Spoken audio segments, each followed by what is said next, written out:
Pemirsa, Siang kita awali dengan informasi Brigadir Polisi Arya Supena saat gagalkan aksi pencurian sepeda motor meninggalkan luka mendalam bagi keluarga. Di kota Metro Lampung, kedatangan jenazah korban pun disambut tangis histeris.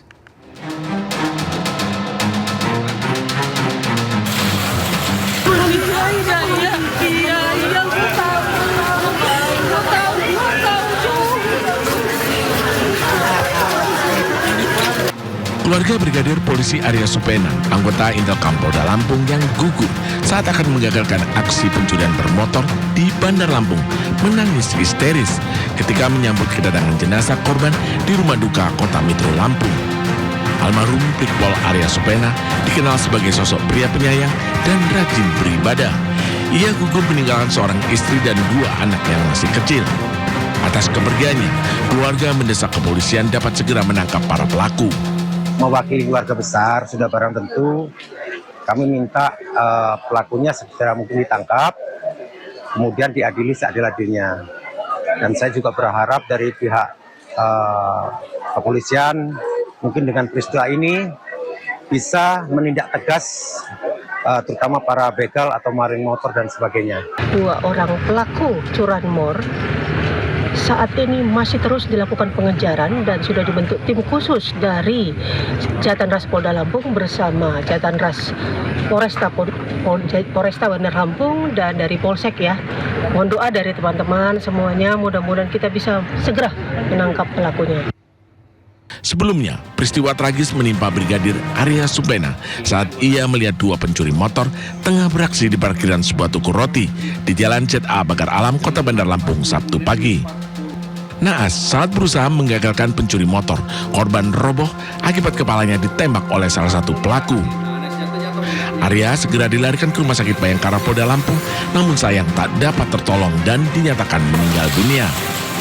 Dari Kota Metro Lampung, Tinus Ristanto, Andreas Afandi, iNews melaporkan. Pemirsa, seorang perempuan asal Lampung diamankan polisi atas kasus penculikan balita yang diasuhnya. Pelaku membawa korban dari Tulung Agung, Jawa Timur, diamankan polisi di wilayah Kabupaten Serang, Provinsi Banten. Lalu, mana suaminya? Suaminya di rumah. Tanpa seizin orang tuanya.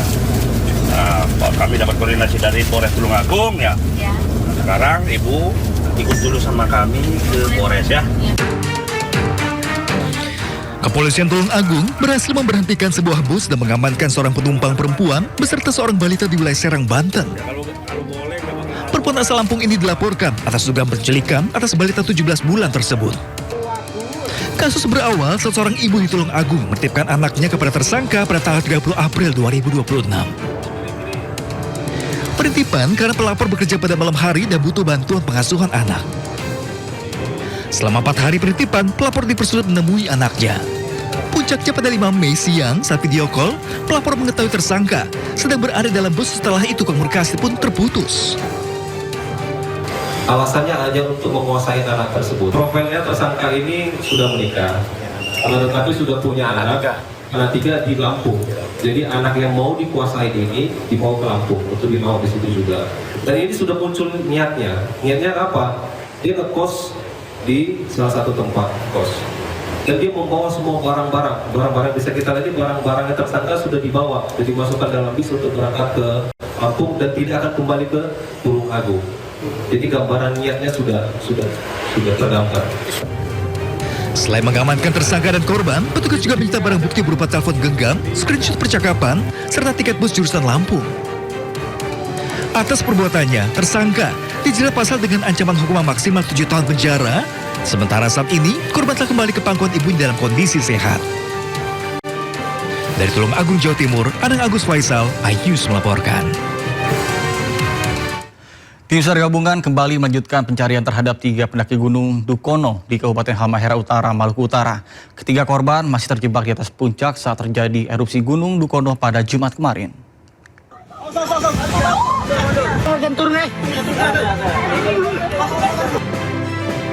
Memasuki hari kedua, tim SAR gabungan kembali melanjutkan pencarian terhadap 3 pendaki Gunung Dukono yang dilaporkan hilang saat terjadi erupsi. 1 pendaki merupakan WNI dan 2 lainnya warga negara asing asal Singapura.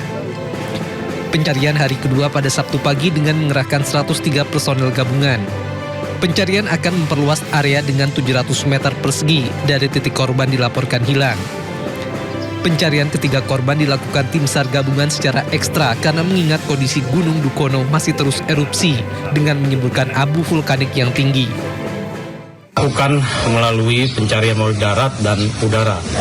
Drone yang dikeluarkan baik dari Basarnas maupun dari teman-teman Brimob akan melakukan pencarian melalui udara. Dan sementara untuk tim darat ada sekitar 103 orang tim SAR gabungan yang tergabung dalam pencarian kali ini. Diketahui ketiga korban melakukan pendakian sehari sebelum terjadi erupsi Gunung Dukono di Kecamatan Galela, Kabupaten Halmahera Utara.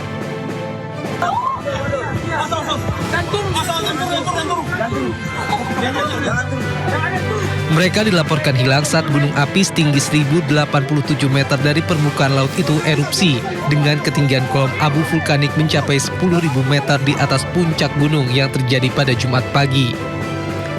Dari Halmahera Utara, Maluku Utara, Ismail Sangaji, iNews melaporkan. Diduga dipicu kebocoran gas, sebuah indekos di Mamuju, Sulawesi Barat meledak. Akibatnya seorang penghuni kos mengalami luka-luka dan dilarikan ke rumah sakit. Sebentar baca tuh kayaknya.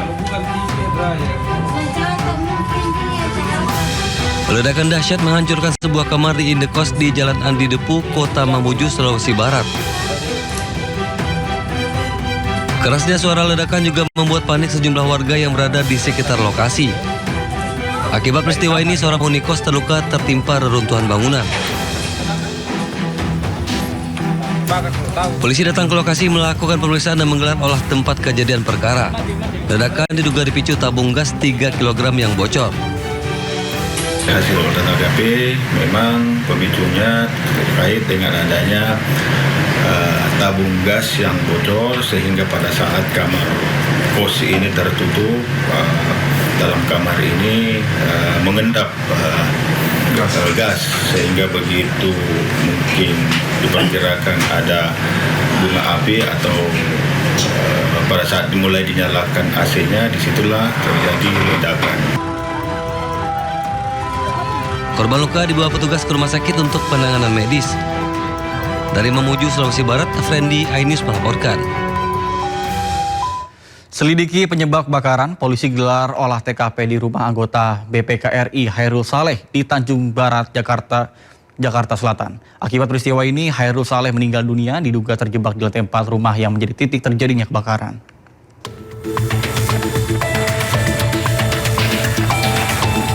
Polisi menggelar olah TKP di rumah anggota BPK RI Hairul Saleh. Proses olah TKP berlangsung tertutup. Polisi mengumpulkan barang bukti dan memeriksa 3 saksi. Dari hasil pemeriksaan sementara, kebakaran terjadi di area ruang kerja Hairul Saleh yang berada di lantai 4 rumah.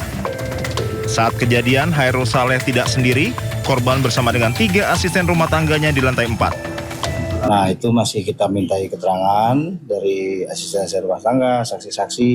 Keterangan tersebut kita kumpulkan, kita cari persesuaian dengan alat bukti yang ada di lokasi. Kondisi yang terbakar berapa persen, Pak? Ya? Sementara 80-an lah ya, atas ya, di atas ya, atas ruang kerja beliau ya. 80% lah. Ya, di ruang kerja beliau kalau bawah. Sebelumnya peristiwa kebakaran melanda rumah anggota BPK RI Hairul Saleh di Jalan Teratai, Tanjung Barat, Jagakarsa, Jakarta Selatan. Dari Jakarta, Rizky Falufi, iNews melaporkan.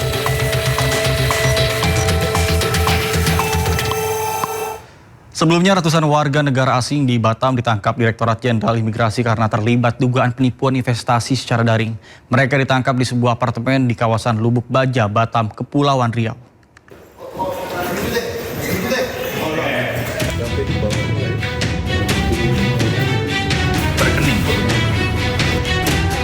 $210 WNA dari Vietnam, Tiongkok, dan Myanmar digerebek petugas imigrasi Batam di sebuah apartemen.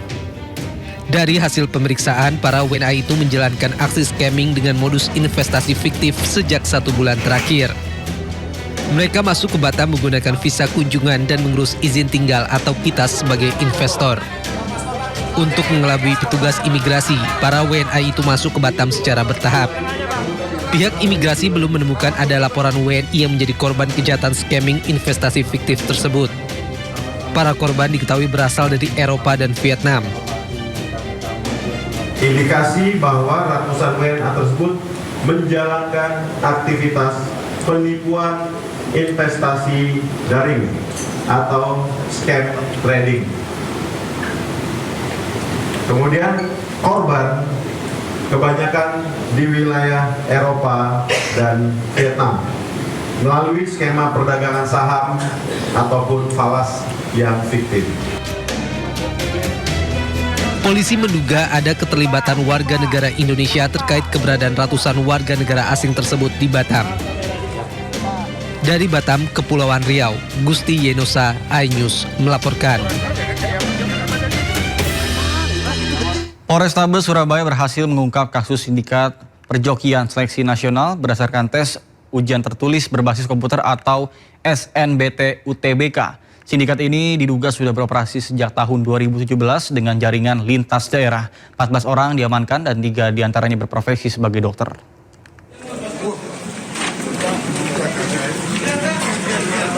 Inilah 14 tersangka sindikat joki SNBT UTBK yang digelandang masuk ke Mako Polrestabes Surabaya. Pengungkapan kasus bermula dari kecurigaan pengawas saat pelaksanaan UTBK SNBT pada 21 April 2026 di Universitas Negeri Surabaya. Pengawas mencurigai seorang peserta menemukan kesamaan foto dengan data ujian tahun 2025. Saat pemeriksaan lanjutan terhadap kartu tanda peserta dan ijazah SMA menemukan ketidaksesuaian pada foto dalam dokumen administrasi. Kemudian pihak BP3 mencoba menghubungi atau mengkonfirmasi ijazah tersebut ke SMA di mana ijazah diterbitkan. Hasilnya ternyata bahwa untuk identitasnya betul seluruhnya, kecuali fotonya. Jadi fotonya ternyata berbeda. Hasil interogasi pihak kepolisian dari 14 tersangka sindikat perjokian yang ditahan, 3 diantaranya seorang dokter aktif yang berpraktek di luar kota Surabaya. Para pelaku berbagi peran, mulai dari pemberi order, klien, hingga pihak-pihak yang bertugas sebagai pemalsu identitas seperti KTP. Dari Surabaya, Jawa Timur, Nur Syafi'i, iNews melaporkan. Pemirsa, joki dari SNBT UTBK yang berhasil diamankan polisi mengaku mendapatkan bayaran ratusan juta rupiah. Mayoritas kliennya adalah seseorang yang ingin masuk perguruan tinggi negeri di Fakultas Kedokteran. Iya, bisnis 150-an. 150? Ini fakultas apa aja? Kedokteran semua. Satreskrim Polrestabes Surabaya, Jawa Timur terus mengembangkan kasus sindikat perjokian ujian tulis berbasis komputer seleksi nasional berbasis tes atau UTBK SNBT. Kamu idenya dari mana awalnya itu? Lebih bagus, ceritakan saja. Kalau enggak pun kita gali semua. Berapa kali kamu jokin? Dari 2023 itu 6 kali. 6 kali? Lulus semua. Kamu yang bikin format ini? Iya, saya yang bantu ngedit. KTP maupun pengakuan tersangka kepada polisi, mayoritas klien yang menggunakan jasanya ingin masuk ke perguruan tinggi negeri dengan Fakultas Kedokteran. Biayanya pun fantastis, kisaran 500 hingga 700 juta rupiah. Bagi joki yang meloloskan ke Fakultas Kedokteran, mereka mendapatkan imbalan 75 juta rupiah.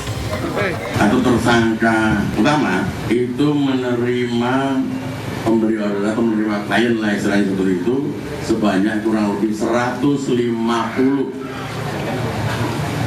Tetapi sampai dengan hari ini kita terus lakukan pendalaman dan sampai dengan saat ini sudah kita temukan data pemberi order yang sudah terdata dan sudah kita bisa kumpulkan identitasnya itu sebanyak 114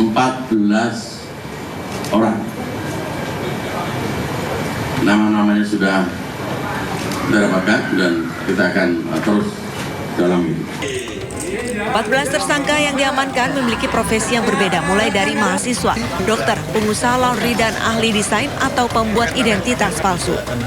Dari Surabaya, Jawa Timur, Nur Syafi'i, iNews melaporkan. Barreskrim Polri berhasil mengungkap kasus judi online yang melibatkan warga negara asing di gedung perkantoran di Hayamburuk, Jakarta Barat. Dari 321 orang yang ditangkap, 275 orang ditetapkan sebagai tersangka dan sisanya masih dalam penyidikan. Sebanyak 321 warga negara asing yang ditangkap dalam jaringan judi online internasional. Kelompok ini didominasi oleh 228 warga negara Vietnam, 57 warga negara Cina, serta puluhan lainnya berasal dari negara Laos, Myanmar, Thailand, Malaysia, dan Kamboja. Polisi menemukan 75 domain dan situs web yang diduga kuat menjadi sarana aktivitas perjudian daring tersebut.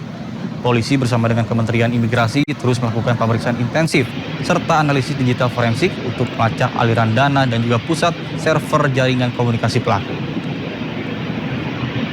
Kami menemukan dugaan adanya aktivitas perjudian yang dilakukan secara terorganisir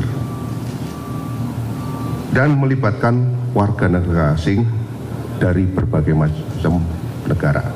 Para pelaku kami tangkap dalam keadaan tertangkap tangan, dalam arti para pelaku sedang melakukan operasional ataupun kegiatan daripada judi online. Dari para pelaku yang berhasil kita amankan, jumlahnya mencapai 321 orang. Petugas menggagalkan upaya penyeludupan sejumlah satwa hidup asal Thailand di Bandara Internasional Soekarno-Hatta. Satwa eksotis tersebut disembunyikan pelaku di dalam kaos kaki dan juga legging yang dikenakannya.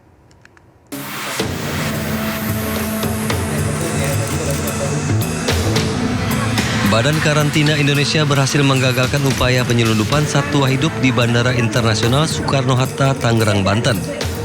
Seorang warga negara Indonesia berinisial HA yang baru tiba dari Thailand melalui Terminal 2 diamankan petugas karantina setelah diduga membawa satwa hidup tanpa dokumen resmi.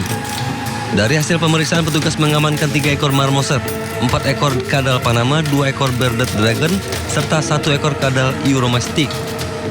Satwa-satwa tersebut disembunyikan pelaku di dalam kaos kaki dan diselipkan pada legging yang digunakan pelaku saat tiba di Indonesia. Pengungkapan kasus ini berawal dari informasi yang diterima petugas. Pengawasan lalu lintas hewan akan terus diperketat untuk mencegah masuknya penyakit hewan maupun praktik perdagangan satwa ilegal. Kita bersama-sama melakukan penegahan terhadap adanya dugaan pemasukan ilegal beberapa satwa. Nah, satwa ini memang kita dalam sistem karantina, tadi saya bilang lalu lintas itu biasa-biasa saja, boleh semuanya. Tapi memang harus dijamin kesehatannya. Petugas juga mengimbau masyarakat untuk mematuhi seluruh ketentuan karantina dalam membawa hewan dan tumbuhan. Atas perbuatannya, pelaku terancam pidana penjara paling lama 10 tahun dan denda maksimal 10 miliar rupiah. Dari Tangerang, Banten, Hasnugara, iNews melaporkan. Informasi lainnya pemirsa, Menteri Agama Nasaruddin Umar angkat bicara terkait dengan kasus dugaan pelecehan seksual yang terjadi di salah satu pondok pesantren di Kabupaten Pati, Jawa Tengah. Bahkan saat ini Kementerian Agama tengah fokus untuk melakukan pembenahan guna mencegah kasus serupa kembali terulang.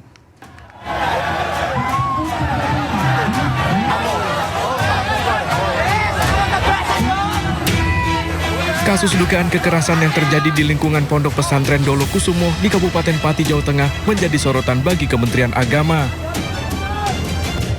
Menteri Agama Nasaruddin Umar menegaskan pihaknya tidak tinggal diam terkait kasus tersebut. Saat ini Kementerian Agama tengah fokus melakukan pembenahan secara menyeluruh terhadap sistem dan pengawasan di lingkungan lembaga pendidikan agama. Langkah tersebut diharapkan dapat memperketat standar operasional prosedur atau SOP, terutama dalam aspek perlindungan santri. Jangan dulu ke situ, Pak. Ini konsentrasi kita ke sini. Ya sedang kita adakan pembenahan. Selain telah menghentikan pendaftaran murid baru serta dalam proses pencabutan izin operasional pesantren Dolokusumo, Menteri Agama juga mendesak aparat penegak hukum bisa memproses perbuatan pelaku sesuai dengan undang-undang yang berlaku. Dari Jakarta, Rani Sanjaya, iNews melaporkan. Pemirsa, dalam rangka menyambut hari ulang tahun ke-499 Kota Jakarta, pemerintah Provinsi DKI Jakarta menggelar kegiatan bertajuk Spekta Jakarta. Kegiatan yang digelar mulai Sabtu kemarin mengusung gerakan deklarasi pilah sampah untuk kebersihan kota. Kawasan Pedesarian Plaza Festival Haji Rasuna Said, Jakarta Selatan menjadi pusat kegiatan deklarasi gerakan pilah sampah dan pencanangan hari ulang tahun ke-499 Jakarta. Deklarasi gerakan pilah sampah menjadi bagian dari upaya Pemprov DKI untuk mendorong masyarakat memisahkan sampah organik dan anorganik sejak dari sumbernya. Langkah ini diharapkan dapat membantu mengurangi penumpukan sampah terutama di tempat pembuangan akhir.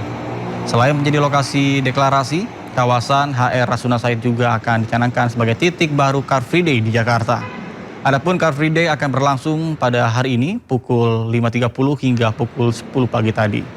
Masyarakat yang akan datang di lokasi dihimbau untuk menggunakan transportasi umum untuk mengurangi kepadatan kendaraan di kawasan Rasuna Said.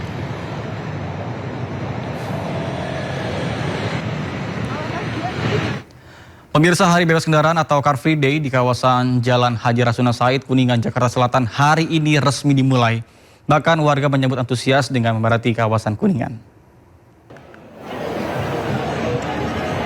Tempat aktivitas warga Jakarta pada Minggu kini bertambah luas. Setelah Jalan Sudirman Tamrin, pemerintah Provinsi Jakarta kini memberlakukan Hari Bebas Kendaraan di sepanjang kawasan Kuningan, Jakarta Selatan.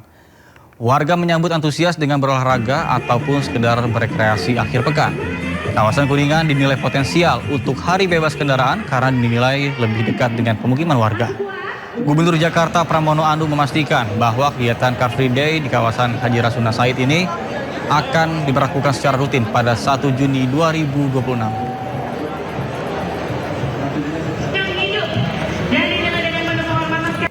Sementara itu, pemirsa, Kejaksaan Agung memamerkan barang lelang hasil rampasan kasus korupsi di kegiatan Car Free Day di Jalan Jenderal Sudirman, Jakarta. Barang lelang yang dipamerkan diantaranya adalah mobil sport jenis Ferrari dan sepeda motor Harley Davidson. Inilah deretan kendaraan mewah hasil perampasan berbagai kasus yang akan dilelang oleh Badan Pemulihan Aset Kejaksaan Agung di Gate 6 Gelora Bung Karno, Jalan Jenderal Sudirman, Jakarta Pusat. Sejumlah kendaraan mewah yang akan dilelang seperti Ferrari 488 dibuka dengan harga awal 6,5 miliar rupiah. Kemudian Ducati Superleggera V4 dibuka dengan harga awal 1,4 miliar rupiah. Bahkan hanya kendaraan dalam kegiatan ini juga ditampilkan sejumlah tas mewah seperti Hermes, Dior, dan Louis Vuitton. Kemudian juga sejumlah perhiasan dan lukisan emas.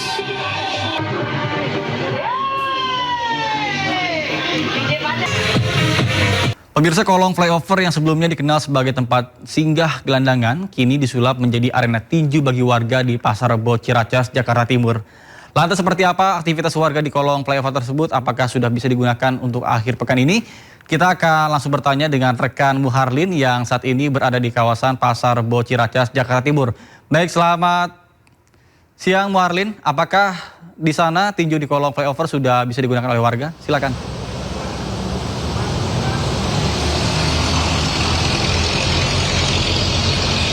Selamat siang Nata dan juga pemirsa. Untuk aktivitas di flyover atau di kolong tol Pasar Rebo ini seperti terlihat di belakang saya masih nampak sepi begitu dan belum dibuka untuk latihan boxing dari para remaja atau anak-anak yang memang sering latihan di tempat ini. Atau yang pengelola dari tempat yang mana menginfokan jika untuk arena latihan boxing atau tinju ini dibuka biasanya pada sore. Sampaikan Nata dan juga pemirsa, di kawasan Jalan Layang Flyover atau Flyover Pasar Rebo ini kini disulap begitu menjadi arena olahraga. Salah satunya yaitu arena boxing atau tinju dari yang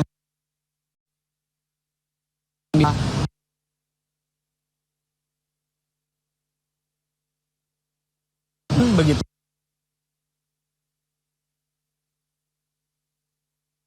Kawasan flyover Pasar Rebo Jakarta Selatan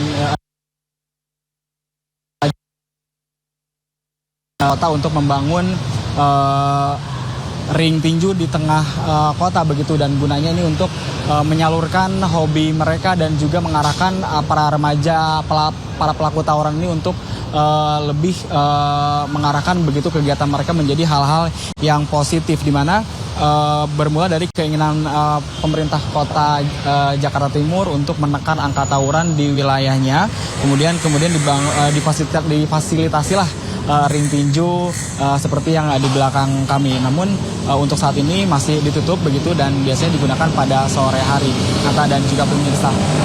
Dan perlu kami informasikan untuk kondisi saat ini masih sepi dan bisa kami masih memantau nanti jika mulai sudah berdatangan begitu para remaja yang ingin berlatih yang biasanya mereka berdatangan pada pukul 3 sampai dengan 5 sore hari nanti. Nata.